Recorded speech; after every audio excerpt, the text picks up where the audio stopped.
Ahora, ahora vamos a hablar lo que es deshidratación.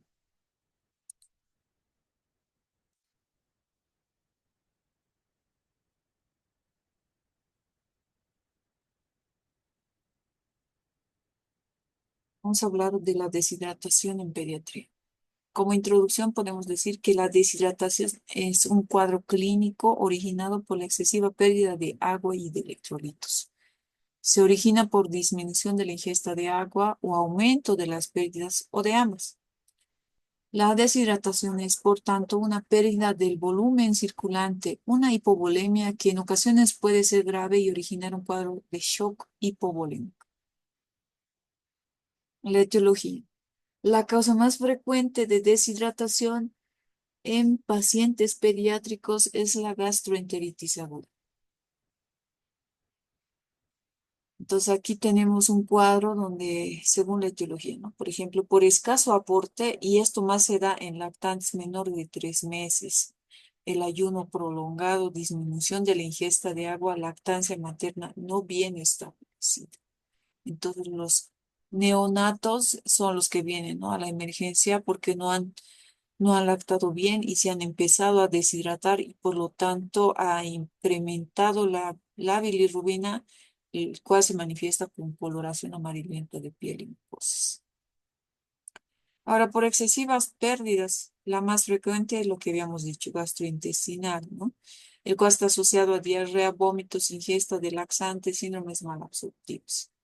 De causa renal, cuando tiene una patología renal como poliuria, utilización de diuréticos o nefropatías. Cutáneo, niños que han sufrido quemaduras, fiebre, ejercicio físico intenso, calor intenso, fototerapia. ¿Cuál es la fisiopatología de la deshidratación? El agua corporal total en un 80% en el recién nacido a término, ¿ya? O sea, mientras más pequeño sea el paciente, más composición de agua. Ya en niños más grandotes es del 50. Observando en las cajitas vemos.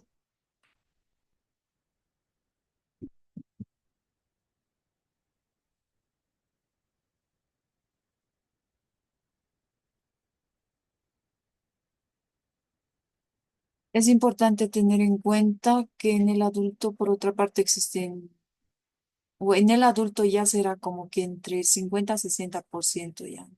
Más que agua. En pacientes pediátricos más que todos 80%. Ahora hay que tener en cuenta los grandes espacios. Uno que es el intracelular y el otro es el líquido extracelular, donde en el líquido intracelular van a predominar el potasio, los fosfatos y las proteínas, mientras en el líquido extracelular, en el cual está relacionado con el líquido intravascular, es decir, el plasma, el líquido intersticial, va a ser rico en sodio, cloro y pobre en potasio. La composición electrolítica distinta en el líquido extracelular y en el líquido intracelular se mantienen principalmente gracias a la bomba de sodio-potasio, salvo en los primeros meses de vida y la mayor proporción de agua corporal total está en el espacio intracelular. Osmolaridad, este otro concepto importante, que es el número de sólidos que existen en una solución por cada kilogramo de agua y depende de la urea, la glucosa, pero sobre todo del sodio, y es de 285 hasta 295 miliosmoles por kilogramo. Aumento de entre 1 a 2% en la osmolaridad plasmática va a estimular a los osmoreceptores hipotalámicos y aparece la sensación de la sed, estimulando la secreción de la hormona antidiurética que va a aumentar la reabsorción de agua en el túbulo colector renal y aumentar la osmolaridad urinaria y disminuyendo el volumen urinario. Vean cómo la osmolaridad afecta en la ADH, ¿no? Y uno de los signos y síntomas de un niño deshidratado es la sed, ¿verdad? Se debe a esto. En osmolaridad, En osmolaridades plasmáticas altas aparecerán dentro de las células sustancias osmóticamente activas, los cuales se denominan los idiosmoles o los osmoles idiogénicos, que ya por fisiopatología se deben recordar, evitando así la deshidratación intracelular. En osmolaridades bajas disminuirán los solutos intracelulares. Cuando se origina estas situaciones, el tratamiento de la deshidratación debe evitar cambios bruscos en la osmolaridad plasmática para disminuir el riesgo de complicaciones intracelulares, sobre todo a nivel del sistema nervioso central. Entonces, en este tipo de deshidratación, los que más se caracterizan son en niños o en neonatos, ¿no? Más que todo con bajo aporte alimentario, entonces se crean los osmoles idiogénicos a nivel central. Y si yo le paso cargas rápidas de solución fisiológica, Ringer, lo que sea, puedo afectar esto y la célula se va a hinchar y el niño se va a afectar neurológicamente, por eso se manifiesta con convulsiones. Hay que tener bastante cuidado con esto en el momento de indicar caras. Justamente se debe a los osmoles idiogénicos. Ya. La volemia, otro dato que es importante, ¿no? La deshidratación es hipovolémica, es detectada en el aparato yuxtaglomerular renal, desencadenando la producción de la renina que transforma el angiotensinógeno en angiotensina 1. En caso de hipovolemia importante, aparece un estímulo del sistema nervioso simpático que junto a la angiotensina 2 ayudan a mantener una adecuada presión arterial en presencia de depresión de volumen. El sistema renina-angiotensina, importante. Equilibrio ácido-base, esto también es otro dato importante. El pH sanguíneo hace referencia a la concentración de ácidos en el líquido extracelular y su valor normal es de 0,35 a 7 por 45. La importancia del equilibrio ácido-base está en que la causa más frecuente de deshidratación que puede cursar con acidosis metabólica por pérdida de bicarbonato como la diarrea. O sea, el niño mientras más pérdidas gastrointestinales tenga, eso significa que va a tener mayor pérdida de bicarbonato y esto se va a manifestar con una acidosis metabólica, ¿no? Es decir, el niño va a tener una respiración acidótica, una respiración de Kussmaul, ¿cómo es? ¿Kussmaul o Cheyne-Stokes? Les dejo la pregunta. La clasificación de la deshidratación.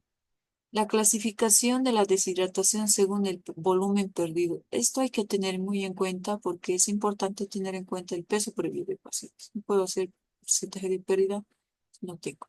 ¿Ya? Porcentaje de pérdida de peso. Leve entre 3 a 5%, moderada entre 5 a 9% y grave mayor a 9%. ¿Cuánto va a ser el déficit por kilogramo? En la leve 30 a 50 ml por kilo había perdido. Y el niño con moderado entre 50 a 90 ml y grave de más de 90, más de 100, ¿no? De 90 a 100 ml.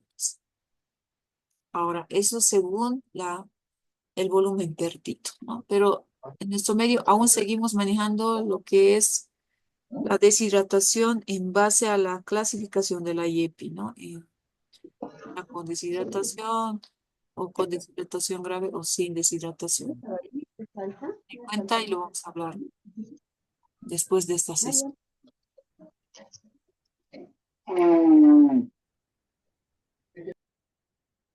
Ya, apaguen sus micrófonos. Aquí hay otra clasificación, tipo de deshidratación en base a la natremia. Hiponatrémica, cuando el sodio está menos de 130. O si es hiponatrémica, donde existe una alteración pérdida de sodio y más que agua, ¿no? Isonatrémica, cuando el sodio está entre 130 a 145, donde hay pérdida de agua y también de sodio. Y la hipernatrémica, donde el sodio se pierde más que el agua, ¿no? Valoración de la deshidratación. ¿Será importante considerar esto? Claro que sí, porque las manifestaciones. de la deshidratación. Por ejemplo, son los síntomas, ¿no? Si hay niños que no tienen o es leve, el niño se va a encontrar normal, no tendrá signos de deshidratación, no tendrá alteración del estado de conciencia, está normal, su estado de alerta, la diuresis de la misma manera estará normal, el color de la piel de la misma manera, puede que haya extremidades calientes. Ya. Ahora, cuando ya el niño está deshidratado, ya tiene una apariencia alterada, es decir, ya el niño ya va a estar irritable, inquieto, ¿no? El nivel de alerta del niño va a estar irritable y letárgico, puede ser cuando ya se está complicando. Síntomas, disminución de la diuresis, eso sí me interesa bastante y hay que preguntarle a la madre. Color normal de la piel, extremidades cálidas. Cuando ya la cosa está más complicada, ya aparece el shock, ya el niño ya no va a estar con una apariencia normal, sino que va a estar alterado su estado general, ¿no? La apariencia, lo que vemos. ¿Qué más va a tener? Alteración del nivel de conciencia, es decir, el niño ya va a estar letárgico, inconsciente, ¿no? ¿Qué va a haber? Síntomas, disminución de la diuresis. En este caso, cuando ya el niño está entrando en shock, ya no hay diuresis incluso. Y la madre te va a decir, ya hace más de 8 horas que el niño no orina. Y eso es muy preocupante porque está entrando ya en falla renal aguda. La piel se va a tornar pálido, piel moteada puede ser y las extremidades frías por la hipovolemia, ¿no? Otros signos que vamos a encontrar en niños normales, bueno, todo está bien, ¿no?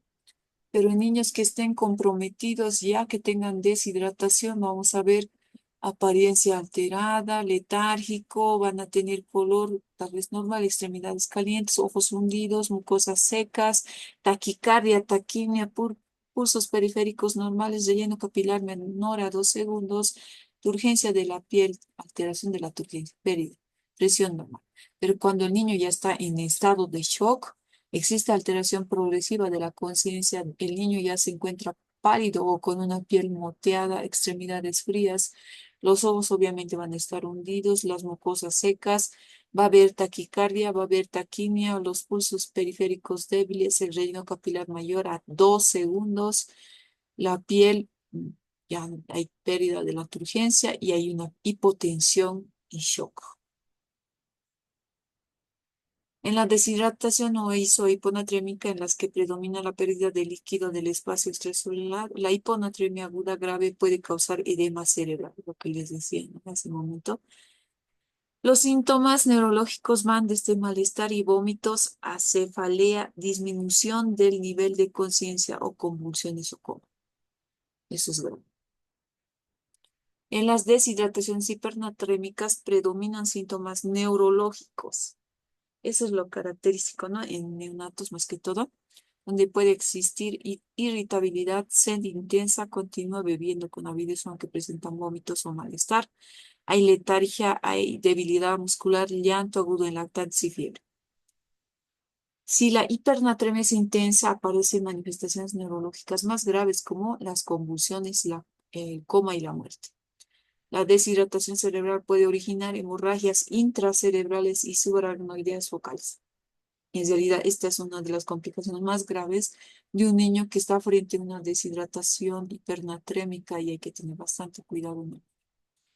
El diagnóstico se basa, podemos utilizar la escala de Gorelick. La escala de Gorelick me va a ayudar a clasificar si es leve, moderada y grave. Sería bueno utilizar eso. Y más aún cuando no tenemos el peso previo del paciente, ¿no ve?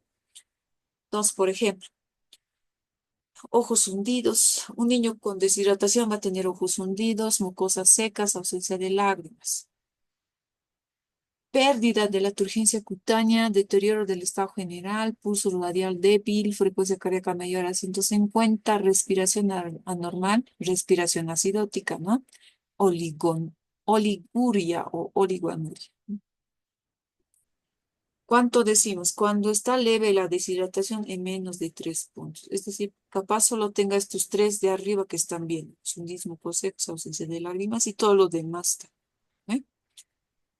Moderada, 3 a 5 puntos. Le sumamos estos dos, digamos, y ya está. y grave de 6 a 10.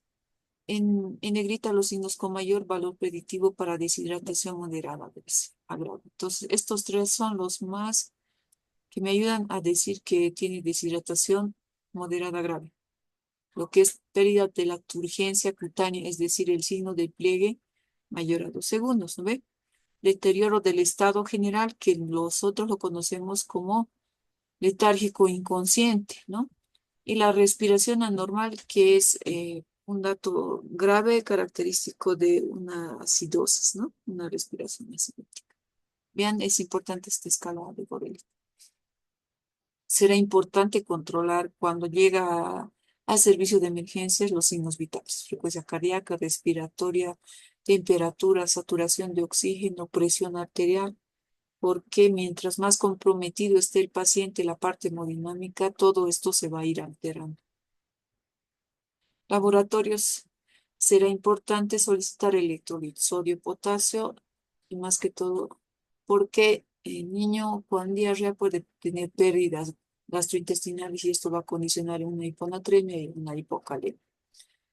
Y si el niño ha presentado mucho más vómitos, el cloro igual va a estar alterado, una hipocloremia. Pedir función renal más que todo frente a niños que tengan alteración de la función renal, es decir, oliguria, oligoanuria, ¿no? Pensar en eso. La gasometría frente a acidosis metabólica o alcalosis metabólica. El tratamiento dependerá de la clasificación, ¿ven? Si es una diarrea sin deshidratación o si es leve, el manejo podría ser ambulatorio con sales de rehidratación oral a una dosis de 30 a 50 ml por kilo, lo que ustedes conocen del manejo de la IEP, ¿verdad? Que lo vamos a ir a repetir nuevamente hace un momento. Y hay que ir aportándole progresivamente al niño mientras esté con diarrea, ¿no? Hay que aconsejarle a la madre que no le deje de dar sales de rehidratación mientras el niño esté con diarrea porque estamos reponiendo los electrolitos que está perdiendo en las deposiciones. No será lo mismo darle Pilfrut que darle sales de rehidratación, porque las sales de rehidratación es de baja osmolaridad y fácilmente absorbibles versus el Pilfrut es una solución hiperosmolar porque tiene gran cantidad de azúcar. Entonces hay que tener muy en cuenta eso. En caso de vómitos, valorar la administración de antieméticos posterior prueba de tolerancia a los 20 minutos. Generalmente, considerando que el cuadro pueda ser viral y el manejo del paciente podría ser ambulatorio, no hay datos de deshidratación, el niño se encuentra estable, en ese caso sí podría indicar antieméticos tal vez. Y además que todo considerando la etiología del cuadro. Pero si el paciente está inestable, está deshidratado, está hipoactivo, letárgico, es mejor que se interne y es mejor que se refiera si ustedes lo van a estar manejando en un primer nivel de atención. En caso de vómitos, se debe ofrecer inicialmente 5 ml cada 2 a 5 minutos inicialmente según tolerancia. Es decir, lo que estamos hablando de las sales de rehidratación. Contraindicaciones de la rehidratación oral. Esto tengan muy en cuenta cuando el niño está con una deshidratación grave, es decir, una pérdida mayor al 10%, lo más importante será canalizar una vía periférica y administrar cargas de hidratación, ¿no? Inestabilidad hemodinámica, sospecha de hilo paralítico, riesgo de aspiración por disminución del nivel de conciencia, limitación de la absorción intestinal como síndrome de intestino corto, pérdidas importantes mayor a 10 ml por kilogramo hora. Existen además unas contraindicaciones relativas como los vómitos incoercibles, problemas con la técnica o familiares poco colaboradores. La vía intravenosa, en caso de hipovolemia, deshidratación grave, definida como la depresión de volumen mayor o igual al 10%, con disminución de la perfusión periférica, relleno capilar mayor a 3 segundos, extremidades frías o moteadas, letargo y hipotensión. Entonces, lo que vamos a hacer es una carga de solución fisiológica 20 ml por kilogramo peso durante 1 o 4 horas. Tiempo de hidratación convencional. Esto dependerá del sodio, ¿no? Cuando es una deshidratación hiponatrémica, lo hacemos en 24 horas. Si es una isonatrémica en 24 horas. Si es una hipernatrémica, la rehidratación convencional va a ser mucho más tiempo, ¿no? 48 a 72 horas. Controles tras la rehidratación. Es importante evaluar al paciente tras cada hora y periódicamente en la rehidratación oral. Pesar al paciente de 6 a 8 horas de tratamiento y previo al alta de urgencias.